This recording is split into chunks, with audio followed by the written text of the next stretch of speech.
natin ang kwento ng isang teacher mula sa Rizal na nakuhanan ng hindi bababa sa 50 bato. May nararamdaman ka bang matinding kirot o pananakit sa kanang itaas ng iyong tiyan? Tipong biglang sumasakit ng ilang minuto o kahit ilang oras pa, lalo na pagkatapos mong kumain ng mamantika. Ganito ang halos naramdaman ni Carlo. Yun pala, may mahigit 50 piraso na ng bato sa loob mismo ng kanyang gallbladder o apdo. Yung gallbladder key is sobrang magang-magana siya. To the point na halos puputok na daw siya. Saktong 50 stones yung nakuha na iba't ibang size. Paano ba to nangyari?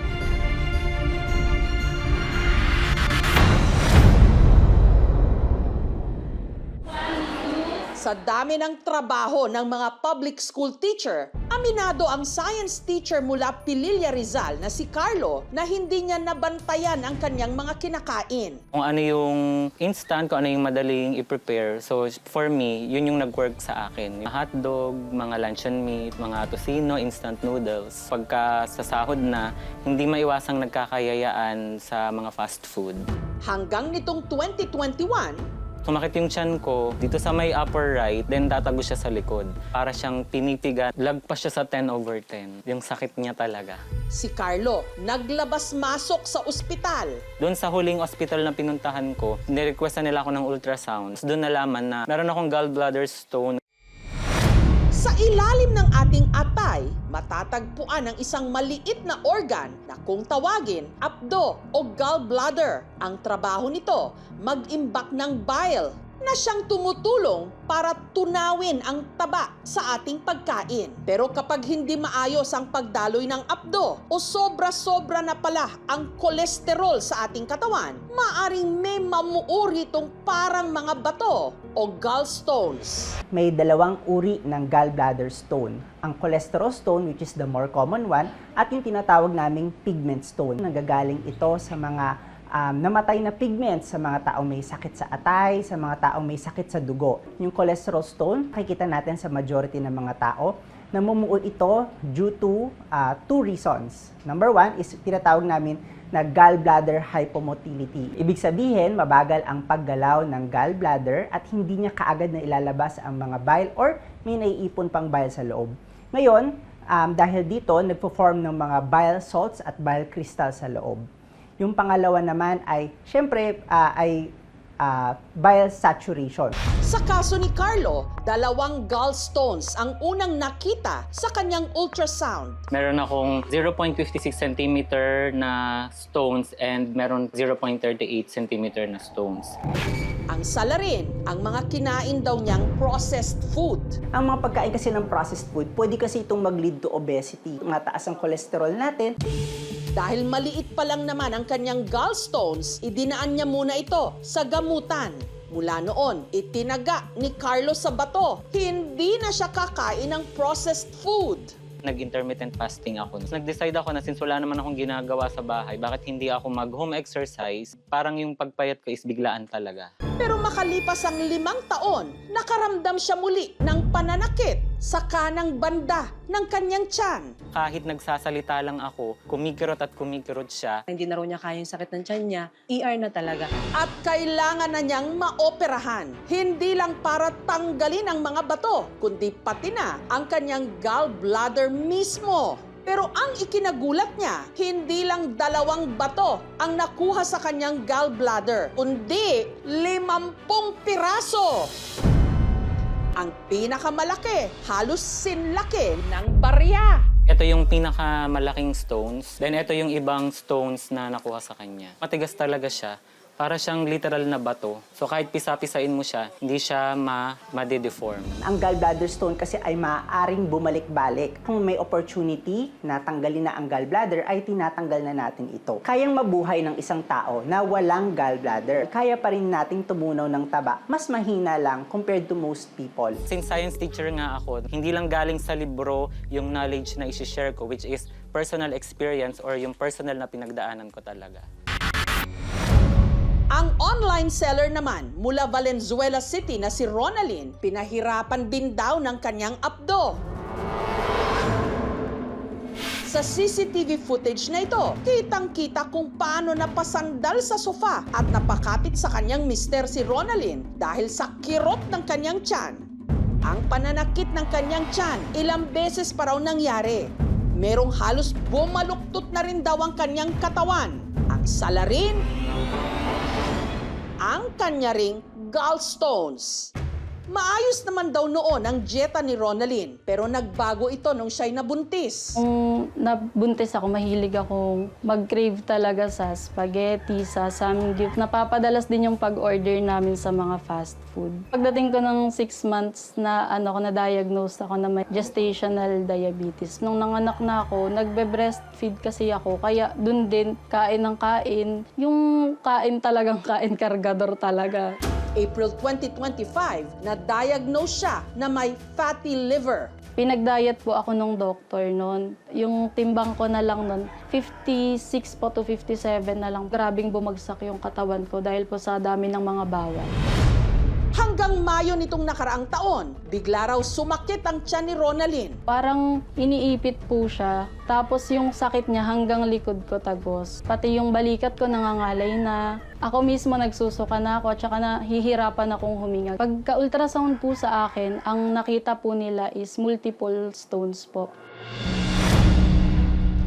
Ang isa sa tinitingnang dahilan kung bakit siya nagkaproblema sa gallbladder ang biglaang pagbagsak ng kanyang timbang. Kapag bigla tayong nag-diet or biglang kumonti yung kinakain natin, kahit normal yung amount ng bile, pero yung pinagagamitan niya, kumukonti, nagkakaroon ng bile saturation, kaya mas lalo nagkakaroon ng gallbladder stone.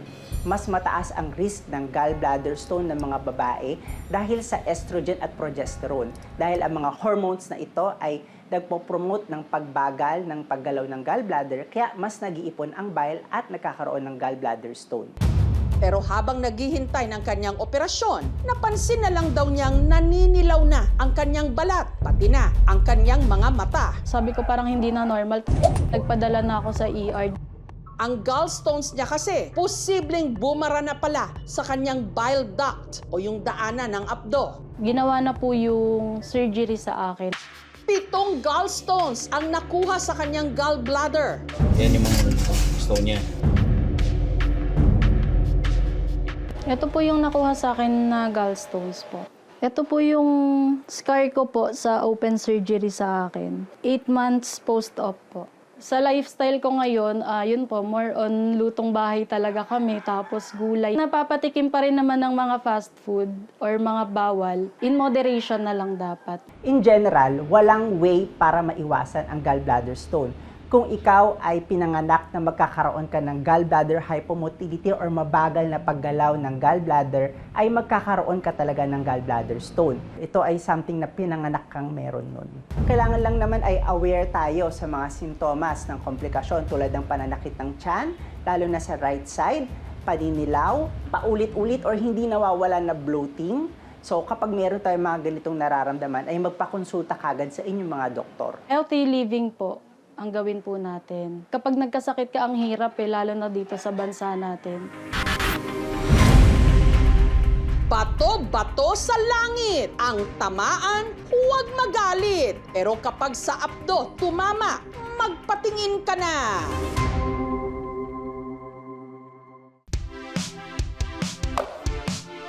Parang tennis na para ring badminton. Bagong laro. Palong-palo sa pickleball. Ito ang larong gumagawa ng ingay ngayon. Hindi lang sa mga senior citizen. Gen Z. Kahit pa celebrities. Sa dami ng nahook sa larong ito, nagsulputang parang mga kabute ang mga court nito. Meron sa warehouse o bodega, sa rooftop, parking lot, kahit pa sa loob ng mall. Pati na sa kalsada sa tabi ng sementeryo, nagpi-pickleball na rin sila. Laro! Ito ang palong-palo ngayong sport na parang tennis na may halong badminton. Pickleball. Kabilang sa nahook sa pickleball craze, ang Team Payaman na pinangungunahan ng mag-asawang V at Kong TV. Hindi lang siya yung parang sports eh. Banding na rin namin. Siguro at this point of our life, isa siya sa pinakamadaling aralin na sports. Yes, Kumbaga hindi siya sobrang komplikado, kahit yung simpleng movement lang. Magigets mo siya kung paano. Ako, dati ako nag-badminton eh. Ayun, ito naman dati, nagte-table tennis. Yun yung pinaka doon, no? Nagiging banding na siya. Madalas ring dahilan ng pag-aaway. Sobrang naman serious. Ano naman po yung bansag sa inyo kapag nasa court na po kayo? Nakakahiya pero the flush. The Fast and the Furious. The Fast kasi ang bilis mapagod. The Furious kasi ang bilis magalit pag mali yung tira. Ang una raw talagang nahumaling sa pickleball, ang TP Girls, sina Chrissy Achino, Bien at Pat. Kasi sa isang mall malapit sa amin, napadalas na kasi wala talaga akong sports eh. Malaking tulong po siya, lalo na sa akin as a mom. Kasi kailangan ko siya talaga, lalo na sa self-care ba. Hanggang sa nahila na rin nilang maglaro, ang boys. Warm up! Ano yung sinasabi sa akin ito? Ikaw, lagi kang nakaupo dyan. Hindi ka na pinapawisan. Pickleball ka ngayon. Sumama ako para lang mapagbigyan lang siya. Hindi ko naman nakalain na dito pala ako dadalhin. Para nung natry ko mag-pickleball, parang dun bumalik yung resistensya ko, yung lakas ng katawan ko. Kasi hindi siya sobra intense na sports eh. So banding po talaga ng pamilya. Ginagawa ko siya na after ko magtrabaho, nagpipickleball ako para lang, alam mo yun, mas sumaba pa yung buhay ko. Kasi I love living, I love earth. Tila nasa paddles din daw nila ang power. Minsan po kinakausap pa namin, uy mamaya may tournament tayo. Ayusin mo. Ako ito po, dito na po siya, ipapalo na po. Sa buo pong Team Payaman, sino po ang pinakamagaling? Ay, hindi naman po yata. Parang pinakamahina po sa amin si Kong po. Yun po yun. Pinakakulelan siya sa amin. At para one to sawa na silang makapaglaro, sina Junie Boy, Boss Keng at Dudut nagtayo ng sarili nilang pickleball court dito sa Bacoor, Cavite. Sabihin nyo lang po dito, ma'am, open sesame. Open sesame. Yan!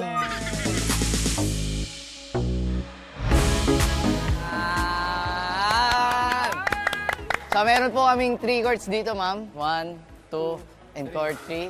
Ayan, simple lang po siya. Ang nagastos daw nila sa renovation, tumataginting na 800,000 pesos. Punta po kayo dito sa court namin. Opo, makabawi-bawi naman po sa pagpapagawa. Ganda. Ganda! Pinaparent po namin siya ng 500 per court po. Sa open play po ma'am, 250 per head po. Dito kasi, mas masaya yung mga staff, yung pag-welcome nila sa mga player. Sa akin, pickleball is for everyone. Wow! Hindi sa akin galing yon. Mula dito sa Playhouse, IKMJS na yan! Kahit nitong mga nakaraang taon palang nag-boom ang pickleball sa Pilipinas, dekada 70 pa pala ito na imbento sa Amerika. Gamit ang paddle, kailangan lang tamaan ng bola. At mapupunta sa kabilang court nang hindi sumasabit sa net o lumagpas sa linya. May tinatawag po tayong traditional na scoring. Kapag nag-serve ang team at itong kalaban nila hindi pumasok yung bola, yung punto ay mapupunta sa kanila. Now, sa rally scoring, ang pinagkaiba, basta namatay na yung bola, punto na ng kabila. Dahil napakasimple lang ng laro, marami tuloy na hook. Ang mga pickleball player dito sa Las Piñas, sa warehouse o bodegang ito nagkikita-kita. Sa loob kasi nito, tatambad ang hile-hilerang pickleball courts. 1 dosena sa mga ito, regular at premium courts, habang 2, championship courts. Suma total, 14 pickleball courts. Ito ang itinuturing ngayong pinakamalaking pickleball facility sa Pilipinas. I come here to Della Park to have my dose of dopamine levels twice a week. Ang pickleball heaven na ito, negosyo ng magkaibigang Long, Nel at Mark na nagsimula rin daw bilang pickleball enthusiasts. Naisipan namin na why not share it to other people para magkaroon kami ng community since nakikita rin namin dumadami yung mga players. We're happy to cater as much players as we can.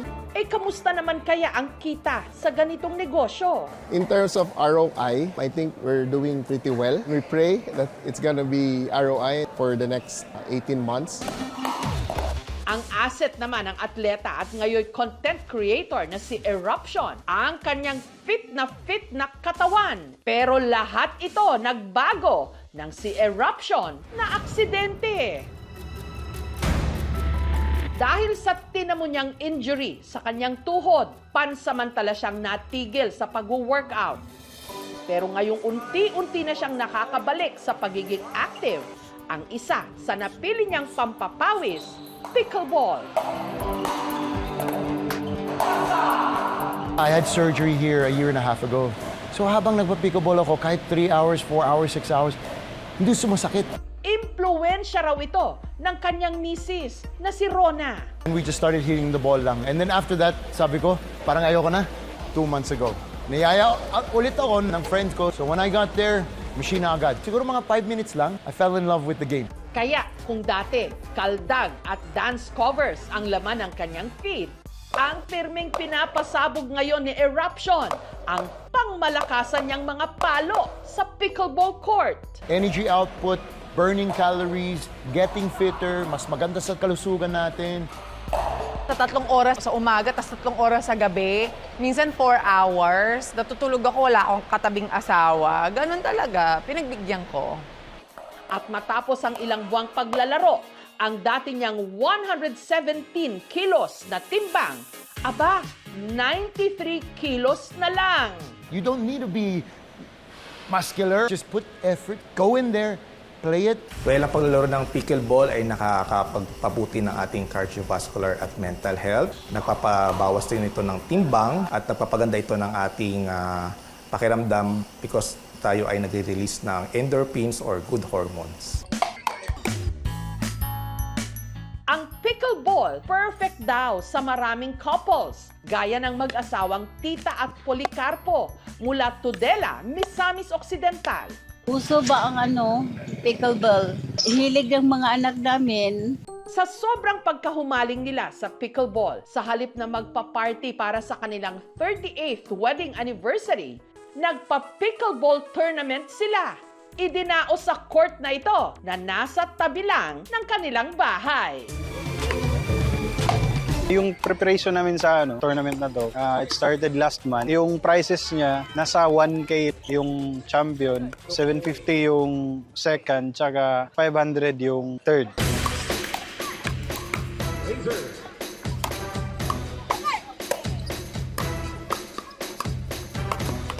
At ang nag-uwi ng kampyonato, ang magkasintahang Angel at Ryle. Overwhelming po kasi hindi rin namin inaakala na mananalo kami. Siguro po, ma'am, yung napanalunan namin, pagbabayad namin sa renta ng court para makapaglaro pa kami.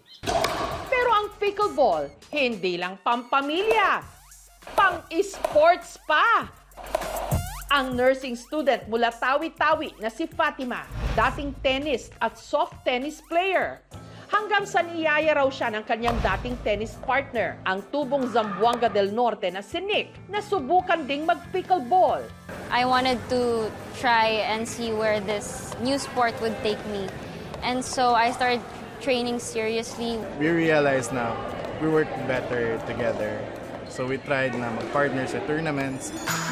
Hanggang nag-join na rin sila sa pickleball tournaments abroad. We first competed sa Bali po internationally, which was the World Pickleball Championships. I won gold. Sumabak sila ni Nick sa Open Mixed Doubles sa National Pickleball Cup na ginanap sa Bacolod, kung saan sila rin ang nagwagi. Dahil dito, sila ang naging kinatawan ng Pilipinas sa Pickleball Champions League Asia Final sa Shenzhen, China. 1.5 year of preparation po yun. It's more of 60% mental and then 40% physical. At nang sumalang na sila sa China, doon nila nakaharap ang ilan sa pinakamahuhusay na pickleball players sa buong Asia. Pero sa huli, and with that, And ladies and gentlemen, the champion of Pickleball Champions League Asia goes to Team Philippines. sila pa rin ang nakasungkit ng kampyonato. Team Philippines for the win! Sobrang bonus na talaga na nakuha namin yung championship. I hope na sooner or later po, yung government, they can support the players who really wants to make it big in the pickleball stage. Ang buhay para lang ding pickleball. Mapalo man tayo ng mga problema, pwede pa rin tayong mag-bounce back ng palong-palo.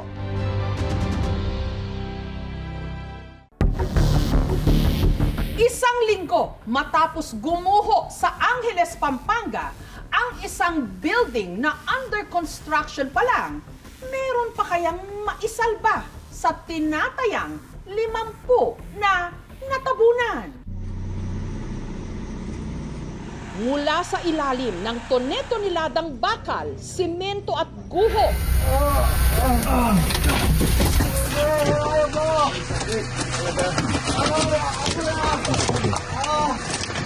Relax lang, kuya, relax lang.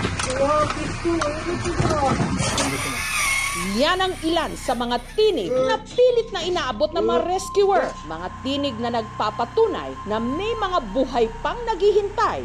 Kuya, tubig po. Opo, wait lang po. Abot na po sa akin, kuya.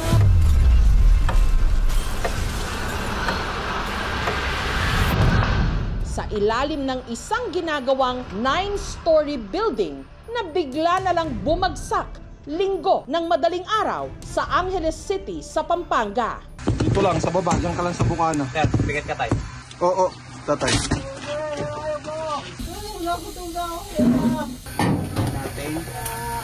Ano, kakatingin nyo na lang. Relax lang po. Relax lang, kuya.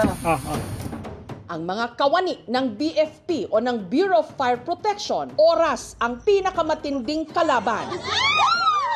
Ang akala ko talaga nun, katapusan ko na. Pinilit ko talagang lumabas. Dalawa lang pamimilian ko doon. Kung maghahintay ako doon, ako mamamatay o pipilitin kong lumabas para mabuhay. Ilan lang sila sa mahigit 20 pinalad na nakaligtas sa tinatayang 47 mga taong nailibing ng buhay nung nag-collapse ang 9 na palapag na gusali. Mahuhugot natin yung flyboard to. Isa yan sa nakaipit dito sa bakal. Sa dashcam videong ito, kita kung paanong sa loob lang ng ilang segundo gumuho ang gusali. Merong yumanig na akala namin is lindol. Marinig mo yung lupa na dumadagundong talaga siya. Kahit may flashlight ka, wala kang makikita. Puro alikabok. Tapos meron na akong narinig ng humingi ng tulong. Relax lang, kuya, relax lang. Habang naguhukay ng mga buhay sa ilalim ng guho sa ibabaw, anong katotohanan ang unti-unti ring nailalantad?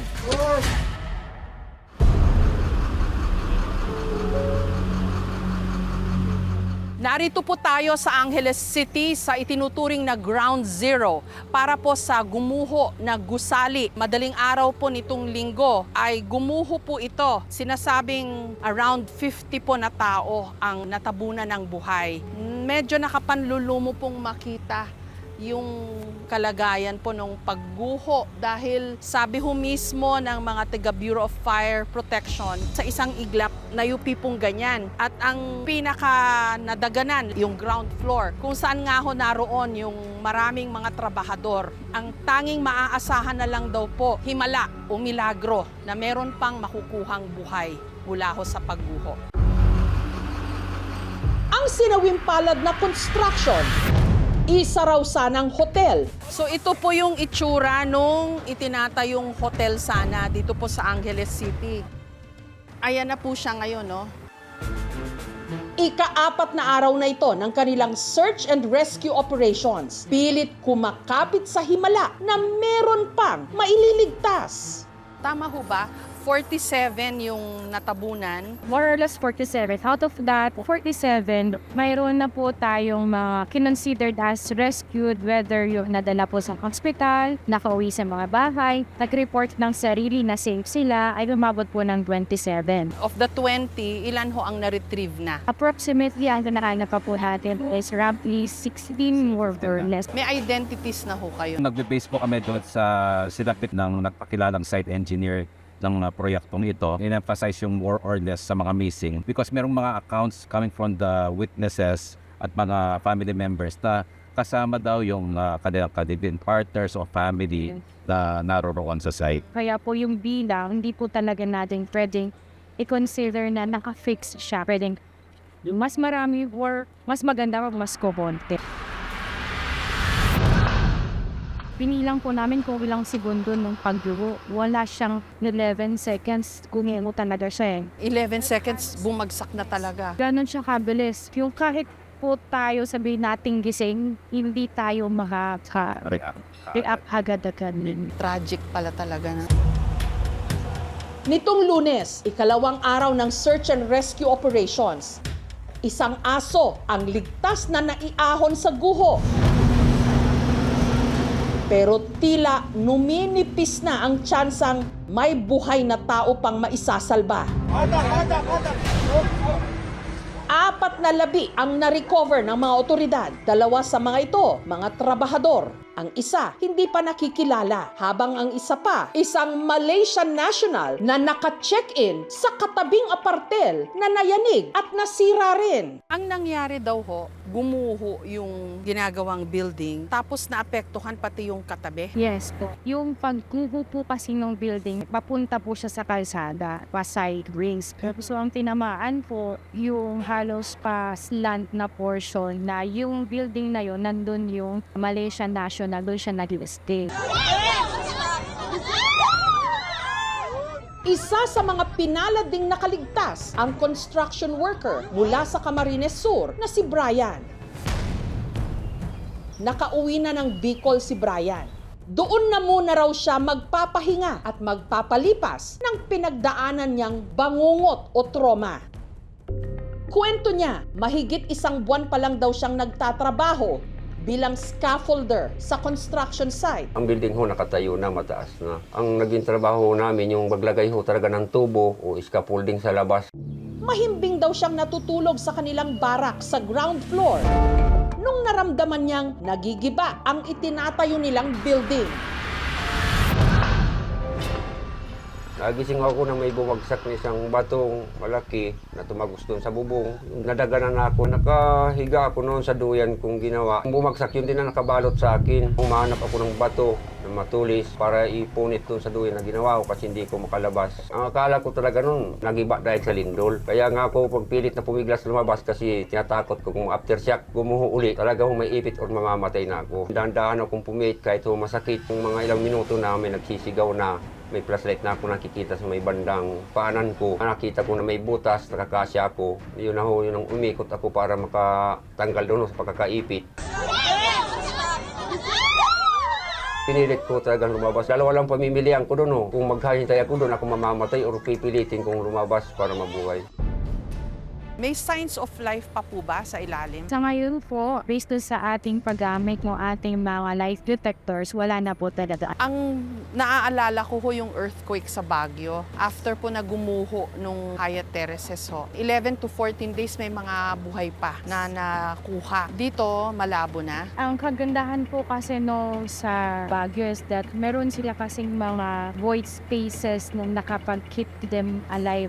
Dito po kasi is pancake po kasi yung parang walang space in between. Yun nga po, as part of the responder, we are looking forward na mayroong miracle at meron pa tayo talagang makikita sa akin. That's why yung ating kinakandak na hearing ay doble-doble ingat kasi nga baka po meron pa na hindi lang natin agad na-detect.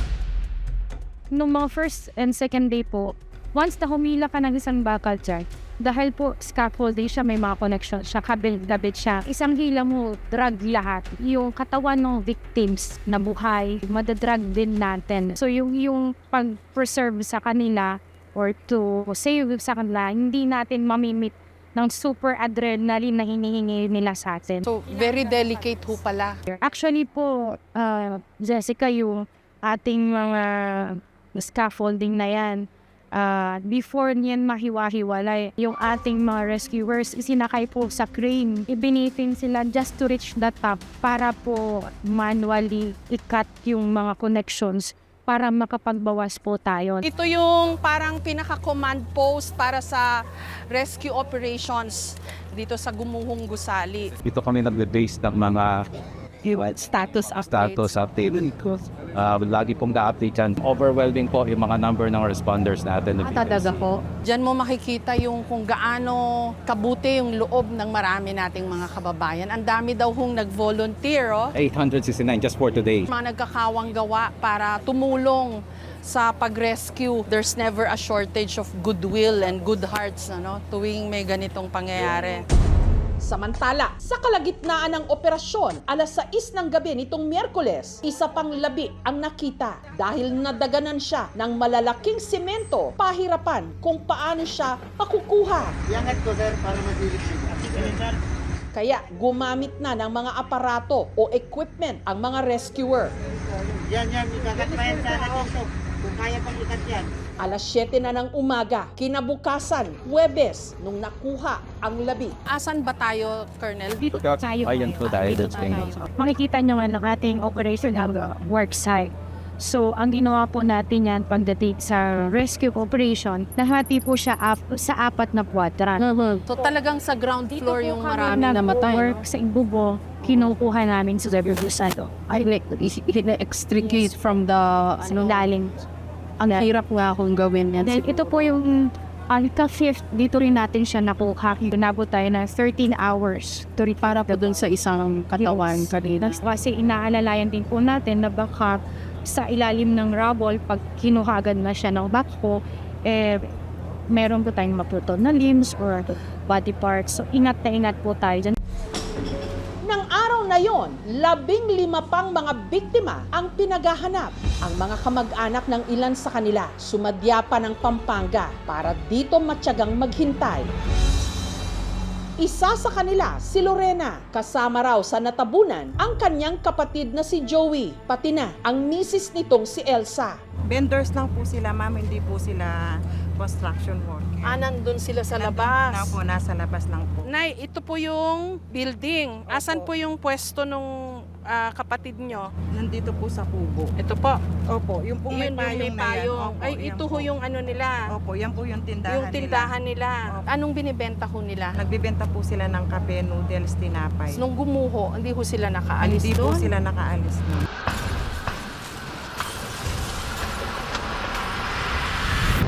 Tapos napansin daw po ng survivor na inakap niya lang po yung asawa niya. Nandun sila sa loob ng guho.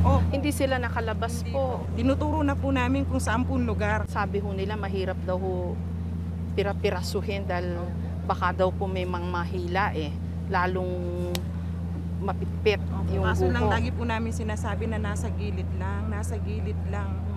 Hindi pa rin po nila nakikita. Kamusta ho kayo? Ang hirap po nitong Mahirap paghihintay. Paano Mahirap ho po talaga. nakakaya? Lahat po ng mga kapatid ko nandito kami. Pero umaasa pa rin po kami na mahukay sila ng buhay. Hindi po kami nawawala ng pag-asa. Nagdadasal po kami palagi na makita namin sila. Naintindihan po namin na hindi basta-basta pa na makita nila. Kaso lang po yung gusto lang po namin talaga na mabigyan kami ng update. Pasensya na po kayo sa istorbo. Magandang hapon po. Sa tent na nagsisilbing silungan o quarters ng pamilya, nakilala ko si Myra, ina ng isa sa mga nawawalang trabahador na si Dico, isang welder. Kailan ho kayo huling nagkausap, Nay? Huwebes po ng gabi. Kamusta daw ho? Okay naman po siya, sabi niya. Kasi yung anak niya 2 years old ang kausap niya. Nagbibiruan sila mag-ama. Ano sabi niyo sa kanya? Sabi ko, Dico, bakit hindi ka umuwi nung birthday ko? Sabi niya kasi, mama, wala pa akong perang ipon kasi nag-ipon po siya ng pang-birthday ng anak niya. Kasi single daddy po siya eh. Kamamatay lang din po nung asawa niya, 1 taon po mahigit. Nang nabalitaan daw ni Myra ang nangyari sa pinagtatrabahuan ng kanyang anak, mula sa kanilang bahay sa Sariaya sa Quezon, dali-dali siyang bumiyahe pa Pampanga. Nung nakita ko yung video, nanghina ako. Baka patay yung anak ko, agad yung ganun agad yung isip ko. Kaya sabi ko sa asawa ko, punta tayo doon. Yung mga nangangasiwa po ng rescue operations, anong sabi mo sa inyo? Susubukan daw po hanggang linggo na makuha yung mga katawan na nandiyan po sa site na yan. Pag nakikita ko nga po yung guho niyan hindi ko kaya tanggapin. Masakit po sa akin loob. Kasi po talagang hindi ko kaya Nanay, yan po yung anak ko pong nakakatulong sa amin. Siya po yung tagabayad sa lupa po na inuhulugan po namin. Tapos may anak pa po siya. Paano na po kami ngayon? Kung nakakapagsalita po kami ng hindi maganda, pagpasensyahan nyo na rin po kami. Alam namin po ginagawa nyo lang po yung trabaho nyo. Pero inawain naman ninyo po kami. 5 araw na po kami rito. Hindi pa rin po nakikita yung mga mahal namin sa buhay. Baka pag nakita, hindi na namin makilala kasi naagnas na.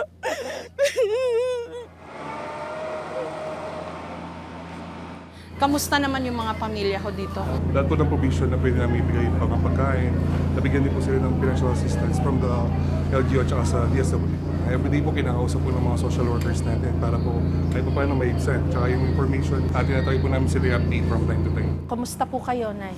Hindi po. Mas gusto ko talaga makikita yung asawa ko eh. Sana okay ho, buhay ho. Sana nga po talaga buhay. Paano mo kinakaya na naghihintay kayo dito? May sakit na nararamdaman kami pero may percent pa rin po na umaasa kaming buhay. Hanggat hindi pa po namin nakikita yung katawan, pa rin po, laban pa rin. Isa pa sa mga matyagang naghihintay ng balita, si Novi, live-in partner ng construction worker at helper na si Manny, na isa ng senior citizen. 3 linggo pa lang daw nagtatrabaho si Manny sa site. Kailan kayo huling nag-usap? Sabado po lang mga alas 7 ng gabi. Pagkalinggo po ng gabi, nakita ko na yung nangyari dito. Kasama siya sa natabunan pa. Kaya sobrang sakit yung, hindi ko alam kung anong gagawin ko yung nalaman ko. Paano nyo kinakaya yung paghihintay? Ang hirap po nun. Tinitiis lang po namin lahat para kay Manny kasi napakabuti niya sa amin eh. Kahit na nandito siya sa malayo, parang magkasama lang din kami kasi oras ng kainan, nagbibideo call siya sa amin. Parang sabay lang din po kaming kumakain. Kasi napakabait na yun sa amin, maalaga siya. Kahit halos walang matira sa kanyang pera, basta mapupunta lang sa amin. Isa pang labi ang na-retrieve ng mga otoridad sa guho, madaling araw naman ng Biyernes. Ama ito ng isa pang construction worker na namatay din. 6 ng katawan ang na-retrieve ng mga rescuer. Itinurn over ang mga ito sa City Health Office.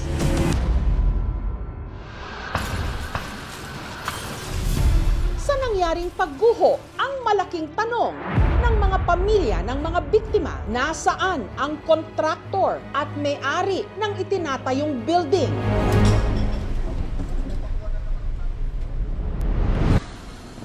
Taong 2023, nabigyan ng permit ang kontraktor, ang Golden Years Construction and Steelworks Corporation. 2024, sinimulan ang construction. Pero nito lang nakaraang taon, sinuspindi ito ng Department of Labor and Employment sa Region 3. Nakitaan daw kasi ito ng mga paglabag sa occupational safety at health standards para sa mga trabahador.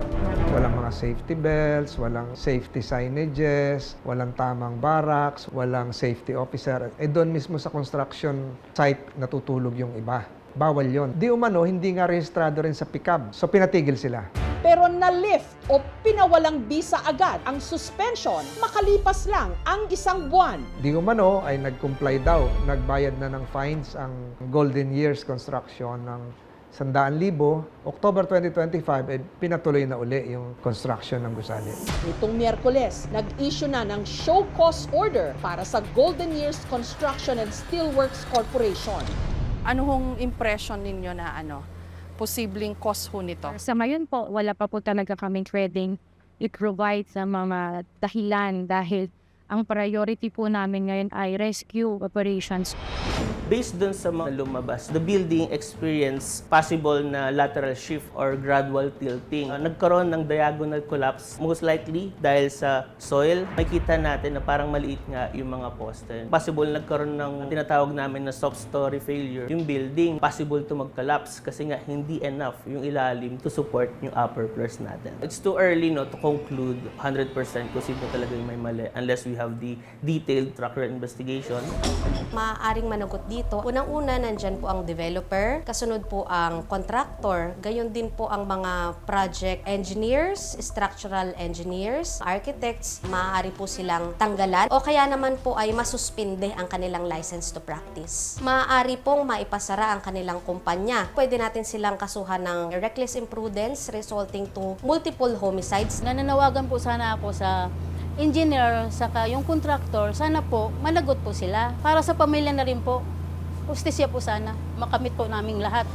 Nitong Sabado, humarap sa isang press con ang representative ng may-ari ng hotel at abogado ng Golden Years Construction and Steelworks Corporation. Kompleto po yung lahat po na pangangailangan po sa engineering aspect. Wala naman pong may gusto nito. Alam po namin, yun naman pong kontratista, siya po pwedeng sabihin na may pagkukulang. Ngunit sa ngayon po, mas importante pong magtulungan muna po tayo para may matulungan po yung mga naging biktima po ng insidente. Hindi po tatakbo si contractor sa mga assistance na hihingin ng mga families. We would participate doon sa fact-finding committee. Alam ko lang, lahat ng requirements, permits na hiningi kay contractor bago makapag-operate, provide niya. Kasi sabi sa akin ni client, hindi naman kami makakapag-umpisa without the permits eh.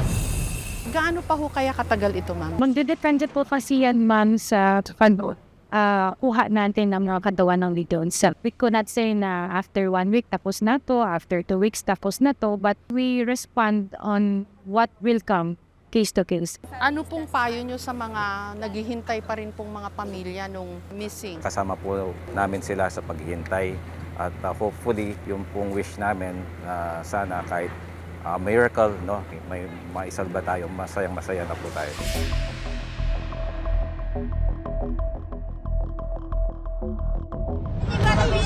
Lapitin niyo ako ninyo! Ang problema na nangyari, di basta mawawala sa isip ko kasi taga kami doon, ma'am, para maghanap buhay, magtrabaho, tapos ngayon biglang ganito. Nagpapasalamat ako sa Diyos, nakaligtas ako. Pero po, lagi pong pumapasok sa isipan o alaala ko yung mga kasamahan kong masaya kami dati katrabaho doon. Tapos isang iglap, wala na. Lagi ko siya pinagdalasal na sana nga ligtas pa. Pero nandoon din yung naramdaman ko na wala na talagang pag-aasa. Hindi naman mangyayari yan kung tama ang building na yan eh. Talagang matibay yun, hindi yung babagsak ng ganun-ganun na lang. Ang hirap lang yung mga kontraksyon buhay na, pero hindi nila alam buhay din yan eh. May Diyos naman eh. May karma din kung sino talagang may kasalanan yan. Hindi man ngayon, pero darating din yun. Basta nagagalit ako, hindi ko alam kung kanino ako galit. Dinadaan ko lang sa biro, sa tawa, pero depensa sa loob ko, hindi ko kakayanin. Hindi po talaga ako mampapayag na basta-basta na lang hindi magpapakita yung may-ari ng company na yan. Sorry mama, nakakapagtatanga-tanga nila talaga. Napakatanga. Gusto ko managot po sila. Dahil buhay po yan eh. Hindi naman po yan hayop eh. Sa loob lang ng 11 segundo, bumagsak ang gusali. Hindi ko kaya eh.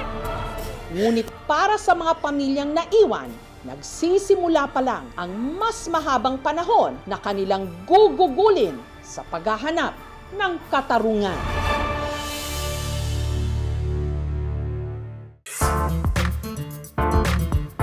Huwag mamalik mata! Hindi po kayo nagkakamali. Look-alike talaga nila ang mga sikat na politiko at artista. Sinuyod ng mga otoridad ang isang bahay umano ng kaanak ni Senator Robin Padilla sa Pampanga na pinagtaguan daw ni Senator Bato de la Rosa. Ang manhunt operation para matunton ang kinaroroonan ni Senator Ronald Bato de la Rosa na nakatakdang haina ng arrest warrant ng ICC dahil ayon sa ICC, co-perpetrator si Senator Bato sa madugong kampanya kontra droga. Habang ginagawa ang ulat na ito, hindi pa rin siya natutunton. Pero may isang video na lumabas online na magbibigay raw ng clue kung saan matatagpuan ang senador. Si Senator Bato kasi namataan daw sa isang sanglaan. Senator Bato! Sideline muna habang mainit pa sa Senado. Parang si Bato talaga gao. Ang natanggap naming tip, makikita raw siya sa pawn shop na ito sa Maramag, Bukidnon. At doon, naka-face-to-face nila ang lalaking ito. Matikas ang tindig at kalbo rin. Pero hindi raw siya magpapahabol pa at handa siyang humarap sa aming team para klaruhin ang mga kaguluhan.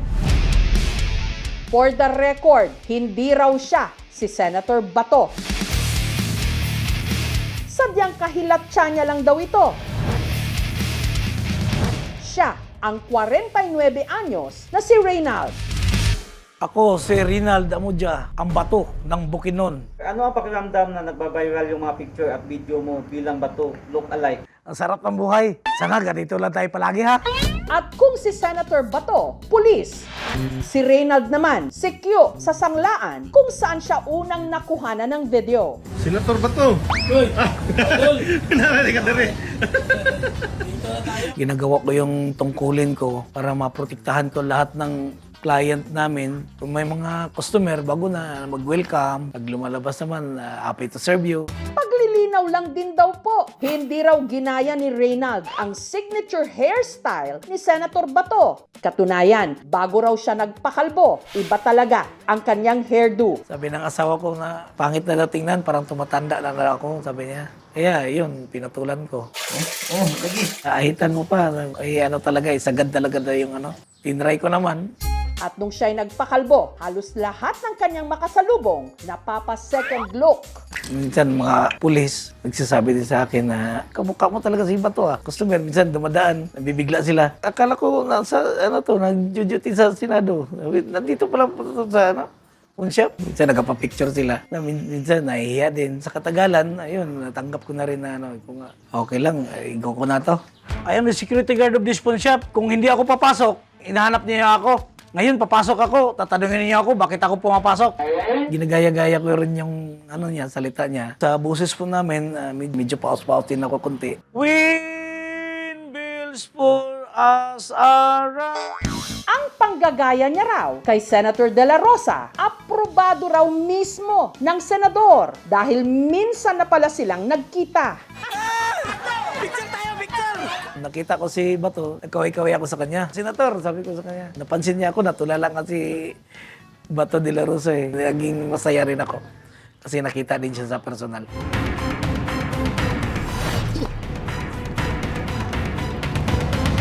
Ma'am, bakit ba tayo tumatakbo? Tumatakbo tayo dahil malili tayo sa event mo. Eh sa first floor lang naman yung event. Ha? Si Reynald at tapang at tao, may pusong bato pero lumalambot daw ito para sa kanyang pamilya. Sa mga anak ko, pasalamat naman ako kasi naging maayos din sila. Sabi ko sa kanila, tuloy lang yung pag-aaral nyo kasi nandito lang ako. Gumagabay din sa inyo. Sabi ko, kahit kahirap natin. Pero dahil sa kontrobersyang kinasasangkutan ngayon ang kanyang ka-look-alike, kinakabahan tuloy si Reynald para sa kanyang seguridad. Baka magkamalan po na, uy, ito pala, dito pala yung ganyan ba? Ito naman ang trend na patok ngayon kung saan ipiniflex ng mga babae ang kanilang mga the one na artistahin daw. Ang isang ito, kahawig daw ni pambansang Ginoo, David Licauco. Ang jowa naman ni Ate Girl, kapuso actor Mike Tan daw ang arrive. Pero ito ang tatapos ng laban. Ang kahilatsa raw kasi ng kanyang mister. Si Piolo Pascual, Papa P, ikaw ba yan? Panotis naman po. Nanggigigil ako. Tuwang-tuwa ako sa'yo. Ang ka-look-alike ni Papa P, ang mister ni Mary Ann na si Jornel. Ako si Jornel Sibilia, ang Papa P ng Balanga City, Bataan. Naging crush ko siya kasi kamukha po talaga ni Papa P. Piolong-piolo talaga siya, lalo na sa mata, sa kilay. Si Jornel, gaya raw ni Piolo, dating OFW, at ang una raw nakapansin na hawig niya ang aktor, ang mga katrabaho niyang Pilipino sa Saudi Arabia. Nag-try po akong mag-upload ng mga video ko. Hanggang may nagsasabi na nga po na medyo may kahawi ko nga po si Papa P. Yung mata po. Tapos yung ano, hindi na daw. Para full package, pinanindigan na rin ni Jornel, pati na ang pagpapaka-hunk. Kailangan diet eh. Kasi alam niyo naman si Papa P, talagang mapangay. Dahil na rin sa pagkakahawig niya kay Piolo, alam niyo bang kinuha na pala siyang kadouble nito sa isang pelikula? Nag-message sa akin, director po, kung pwede nga daw po ako maging cast ng Malyari the Movie as double as Papa P. Ito rin daw ang naging daan para na-meet niya si Piolo ng personal na para bang nananalamin daw sila sa isa't isa. Nakaka-proud po na ihahambing tayo sa mga heartthrob si Papa P. Tapos ang daming tao sa buong mundo. So ako yung nakuha niyang body double. Pinagpapasalamat ko po na naging kalukulay ko siya kasi maraming nagbukas na opportunity sa akin. Maraming pumasok sa aking mga guesting ko, sa mga event. Kumbaga, na-survive ko yung pang-araw-araw na pamumuhay namin ng pamilya ko. Ano ba yun? Noon pa man daw, crush na ni Mary Ann si Piolo. Dati akong admin ng fans club ni Inigo, tas member ng fans club ni Papa P. Kaya, pakiramdam ni Mary Ann, wala man daw siyang chance na maging sila ni Piolo, jackpot na raw nung naging sila ni Jornel. Aside po sa kamukha siya ni Piolo, parehas din po silang family-oriented, sobrang mapagmahal sa magulang, responsable po siyang asawa. Ngayon, buntis na si Mary Ann sa second baby nila ni Jornel. Yung paparating po naming baby, wini-wish ko po na sana po kamukha niya. Tapos sana may nunal dito, kahit baby girl, para at least hawig pa rin ni Papa P. I deserve an explanation. I deserve an acceptable reason. Uy! Tumigil ka nga dyan. Madami pa tayong gagawin, no? Oh! Ang look-alike naman daw ng boyfriend ni Yvonne, walang iba kundi ang tagapag-alaga ng brilyante ng tubig, si Sangre Adamus, Kelvin Miranda. Ang papasang kambal ng kapuso actor, ang 22 anyos na si Matthew. Ako si Matthew Ribustes, ang Kevin Miranda ng Muntinlupa. Wala raw kaide-ideya si Matthew na ginawa siyang entry ng girlfriend niyang si Yvonne sa TikTok trend. Ang dami nag-comment, sabing Kelvin Merienda.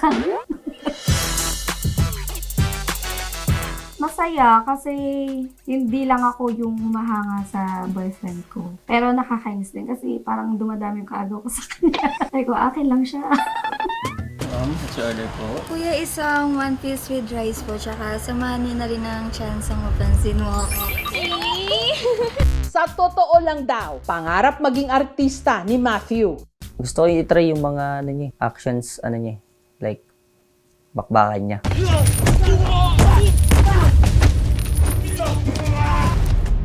Pwede rin daw siya sa comedy. Parang yung kulit ko na to, malalabas ko to sa camera. At kung sakali mang sasabak sa drama, marami raw siyang pwedeng paghugutan. Taong 2016, namatay ang ina ni Matthew dahil sa asthma. Ang kanya namang ama nakulong noong 2018. Simula noon, siya na ang tumayong breadwinner sa kanyang mga kapatid. Tinda ko ng isda, gulay. First time work ko is restaurant din. Then napo-provide ko naman yung pangangailangan ng kapatid ko. So I'm so happy kasi as a kuya, nagagampanan ko siya. Sobrang gentleman. Sobrang green flag niya. Parang brilyante lang ni Adamus. Sobrang green. Brilyante ng tubig. Kung ikaw ang Kelvin Miranda ni Yvonne, sino naman siya sa'yo? Si Imaw.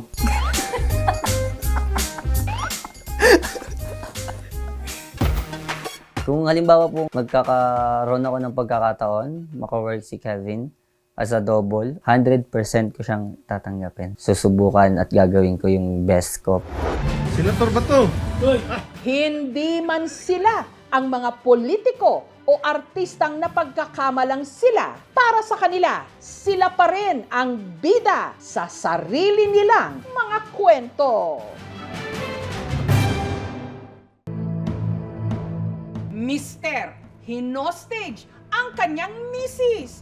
Nangyari po yan sa Bataan. Ginagawa mo, hinahaya ako na. Hindi ka na lang kasi tumigil. Tigilan nga kita. Yung bata lang nga. Ito ang pagtatalong bumulabog kamakailan sa mga tiga-barangay Bilolo sa Orion, Bataan. Bumulo ako.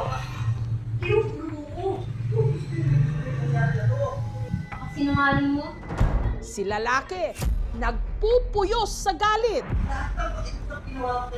Ayaw na raw kasi siyang balikan nang nakipaghiwalay niyang misis. Eh, ayoko na nga. Bakit ba hindi mo maintindihan? Hindi mo dapat ganyanin.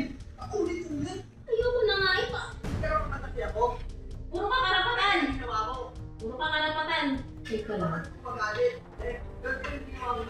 Nagkakalampagan po yung sa bahay nila. Ayaw po naming makialam kasi baka madamay. Pero ang hindi inasahan ng lahat ng si Mister, pinasok na sa bahay si Mrs. at tsaka niya ito hinostage. Ang leeg ng kanyang misis, tinutukan niya ng gunting. Talagang matindi na ho yung nervyos ko. Baka mang-stage pa ho ng iba.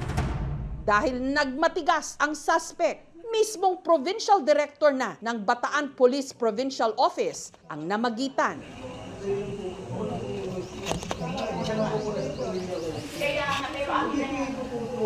Huwag matigas ang ulo sa Parang nasakluban ng langit. Kala ko katapusan na namin. Gaano ba kalapit ang pagitan ng pagmamahal at karahasan?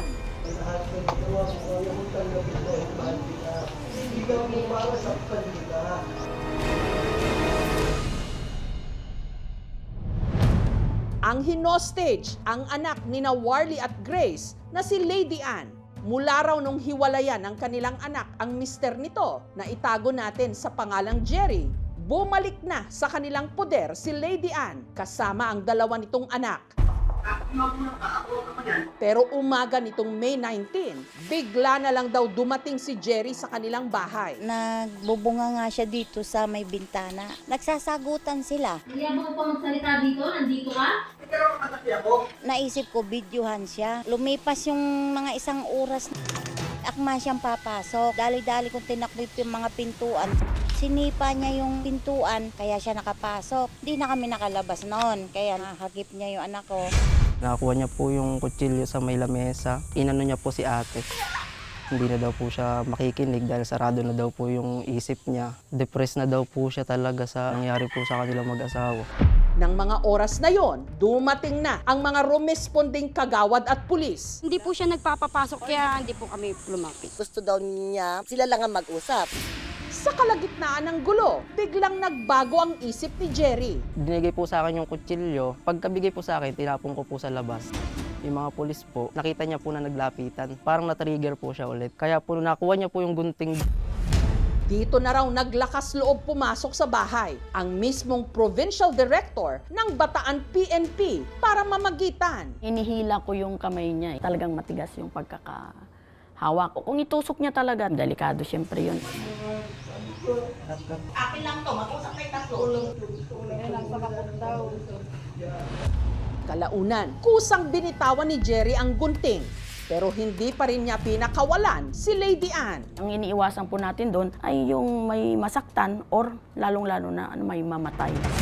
Tuluyang napakiusapan si Jerry na pakawalan ang kanyang misis. Dinala ko po sila sa police station. Hindi naman siya bayolente. Si Jerry nakakulong ngayon sa Orion Municipal Police Station. Si Lady Ann naman nagpaunlak ng panayam sa aming programa at lumantad para raw bigyang mukha ang pagtindig ng mga inabusong kababaihan. Dito po siya pumasok sa kusina.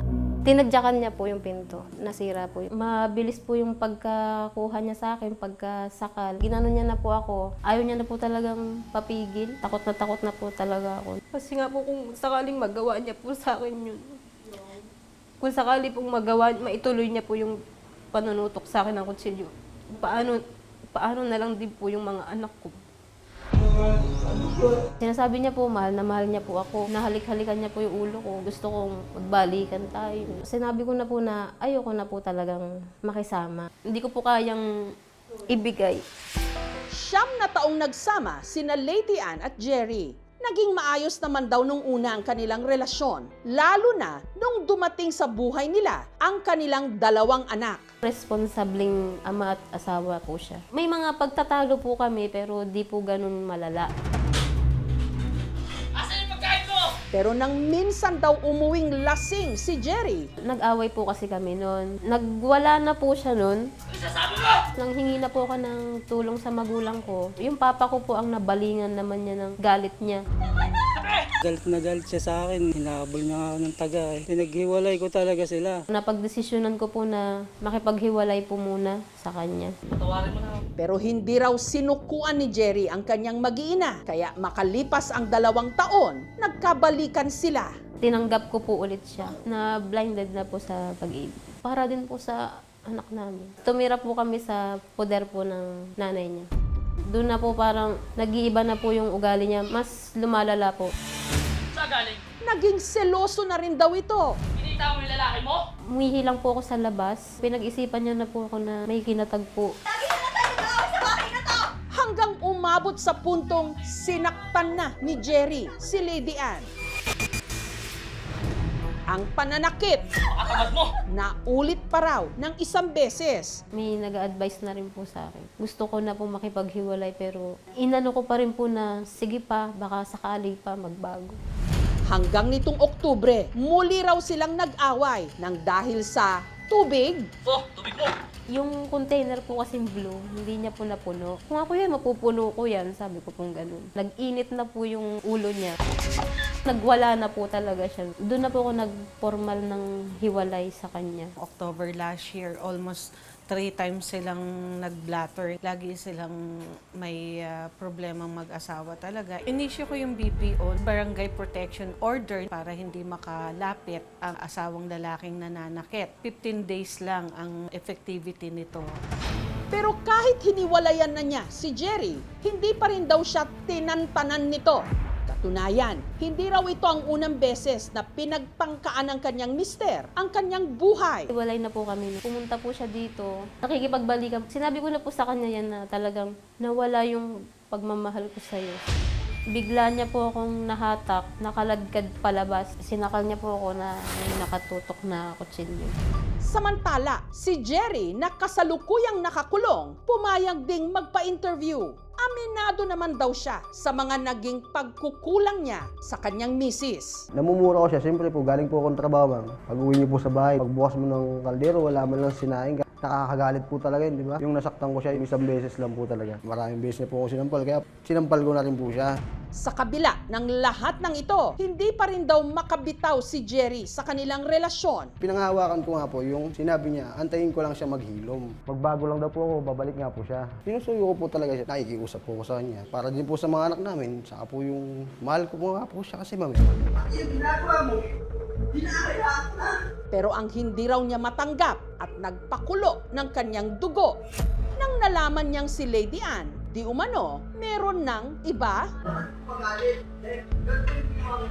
Meron po siyang kachat na lalaki. Nakita ko po dun sa messenger niya. Nakipag-chat po ako sa dating app. Yung panghihinala niya po sa mga lalaki, totoo na lang. Ayoko na po sa kanya sana. Gusto ko na makipagkilala po sa iba. Dahil kasal naman po kami. Sana ako itigil mo, masakit sa akin yun.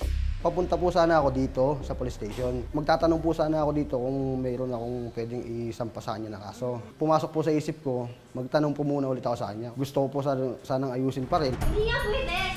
Sabi niya, at bakit? Kung nagloko ako, anong gagawin mo sa akin? Papatayin mo ako? Gusto niyang matrigger ako na gawin niyo sa kanya. Nag-mental block na rin po ako. Wala na rin yung ako sa sariling pag-iisip. Di ko lang din po kaya kasing tanggapin yung kahit po pinangakuan niya ako ng ganun. magagawa niya pa rin po yun sa akin, yung lokohin po ako. Siyempre po ako umaasa.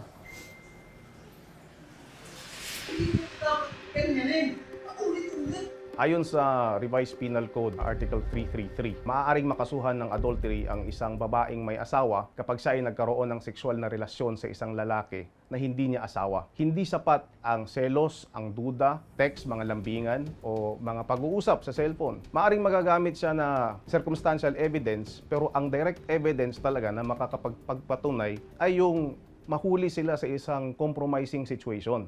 Tanggap naman po namin yun na may mali siya. Masakit po para sa akin kasi kahit po ganyan, tao rin po siya. Nakakaawa po kasi mga bata. Nakonsensya din po kasi ako sa nangyari sa amin. Yun nga lang po kasi marami na po siyang ginagawang kasalanan sa akin. Kaya po parang naiipit po ako sa sitwasyon.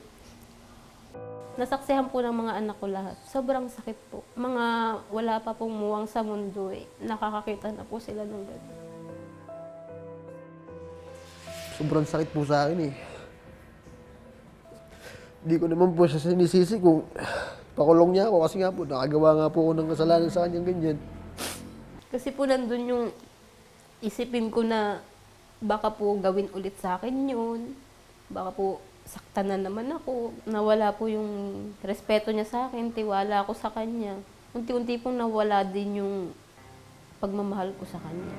Si Lady Ann nagsampa ng kaso laban kay Jerry. Violation of RA 9262 or yung Anti-Bawsi Act. Minimum po na penalty is arresto mayor. Maximum po is to 12 years imprisonment. Kapag nagkaroon ng pananakit, pwedeng verbal, physical, or sexual, lahat ito signs of red flag.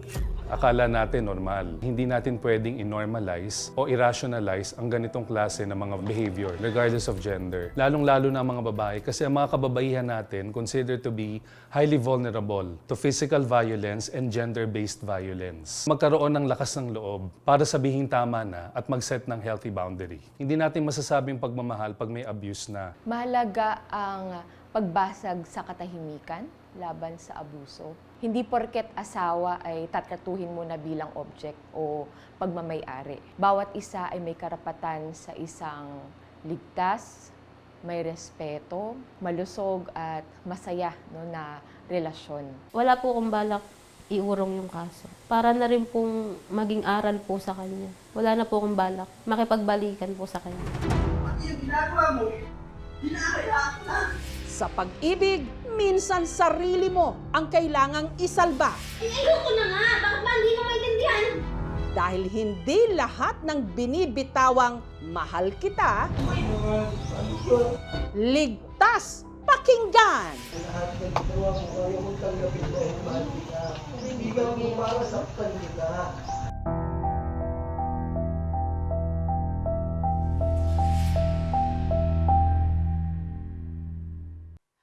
Thank you for watching, mga kapuso. Kung nagustuhan niyo po ang videong ito, subscribe na sa GMA Public Affairs YouTube channel. And don't forget to hit the bell button for our latest updates.